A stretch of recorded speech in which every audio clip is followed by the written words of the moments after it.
I am an advocate for men. I sympathize, I empathize, and I understand men in a way that the common woman wouldn't want to understand him. So I just want to get that out there. Now, one thing I saw in the video is them questioning women. So if you have all of these women not marrying men, who are the men marrying? Is one question that I have. If none of these chicks is wanting to get married, or there's a reason for it. And a lot of the women in that panel look to be under a particular age and apparently have been exposed to certain things that most adults would be exposed to, not necessarily children. You can look at all of those females and tell they're kids raising kids. So that's another thing. Also, something that I wanted to say to kind of piggyback, Mr. Escobar, what you said was that it to me, and I'm not saying this is what's happening, but it's like you want to give the man credit for bringing a child into the world, but you don't want to give him credit for bringing a child into the world.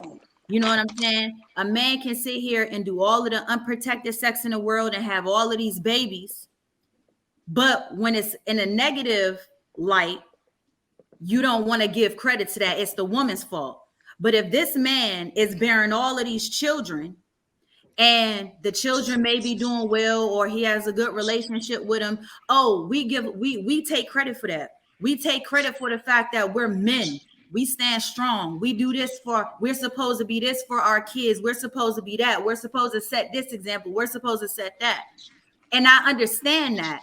But again, if you want to take credit for the positive that comes with bearing children, then you have to also be able, because I'm fair, and this is only because I'm fair. If you're going to take credit for being a man strong enough to bring children in this world, then you have to take credit for bringing these children in this world and not having daddies. Okay. All right. I feels that. Hold on. Let me give her a little love. Go ahead, JP. Nah, Brother. go ahead, bro. He has something on his mind. Oh, go I ahead. I'm sorry. think Go ahead. You want to respond to that? yeah, I mean, I can agree to disagree, but I understand the perspective of where she's coming from. She can definitely speak from a man, but she could be relatable to an extent. But I think the key point is oftentimes we look at stuff from a Eurocentric perspective and not where we actually come from. A lot of people gauge stuff based upon what they've been taught instead of actually trying to learn.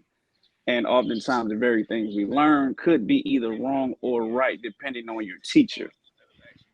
Um, Also, I would say that how beneficial is marriage in today's society when we're outnumbered, and it doesn't often necessarily benefit a man. So it's like you're fighting not only against a woman, but you're fighting against the system.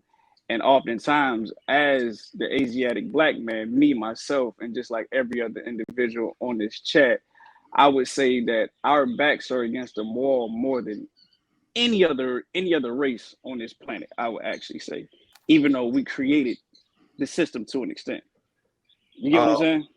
I so I really think, man, I've heard this numerous of times, and granted, I have had, in the past, thought I have said the same thing and thought same thing when it comes to the beneficiary, if marriage being beneficial for the man.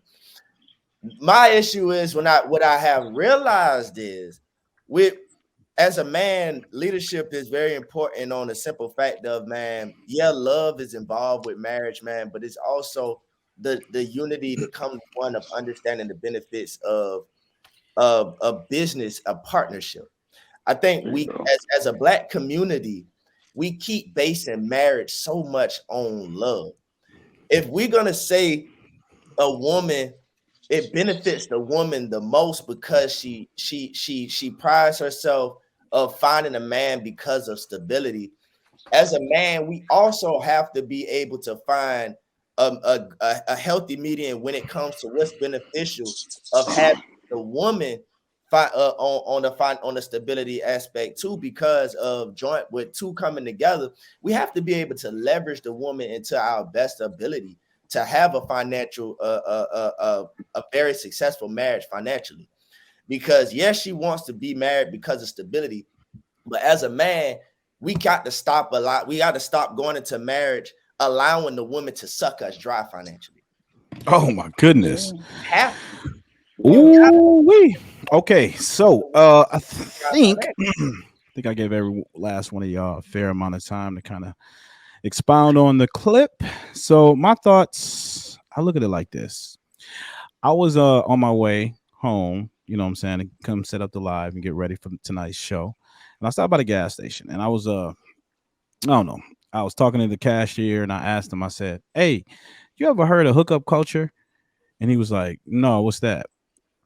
I was like, "It's this notion that, you know, everybody getting out there just having sex with Tom, Dick, and Harry, everybody, just sleep with everybody. There's no commitment, no relationships, no nothing." And he was like, "No, I've never heard of it." I said, "Do you think it's really? Do you think it's going on right now in our society? Do you think it's like a thing?" And he was like, "I mean, I think it's been going on since the beginning of time." And all of a sudden, I just thought to myself, like, "Damn, hookup culture." Hookup culture. Who actually gets to engage and who actually has the privilege to engage in hookup culture? Like, think about it for a second. Sex is hard to get, hard to come by for men, for just average men, right? Average men, 33%, I think it's 33% of men under the age of 30 has not had sex and is a virgin right now. Like, that's what it's looking like. And if you ask the average woman today, how many men does she reject and turn down on a daily basis? She would give you an exorbitantly high number, I'm sure, on social media and just going to the gas station. So women are selective in who they choose, right? So I'm like, so wait a second. So hookup culture can't be a thing unless women participate and they choose to engage in hookup culture. So, but women are selective in who they choose. And then it kind of correlated to what I was saying the other night. Okay, so then women are having sex, most of the sex, unprotected with a very small percentage of the men. And then I looked at one last thing because I was like, you know what? I'm a student of history. I got to know all the facts. And I looked at this, and this may or may not be related, but I don't know if y'all know, but only 40% of men historically have ever reproduced since the beginning of time. Only 40%. Y'all can literally Google this. Put this in your Google right now. Only 40%. So a staggering 60% of men have not reproduced, have not carried their genes forward, right? So then again, it kind of just correlates back to what I have been saying and what I've always said is that women are choosing to have sex with these low quality dudes, right? Trying to change them, but somehow or another, a baby gets born and they still try to change that man, even though he wasn't shit since day one.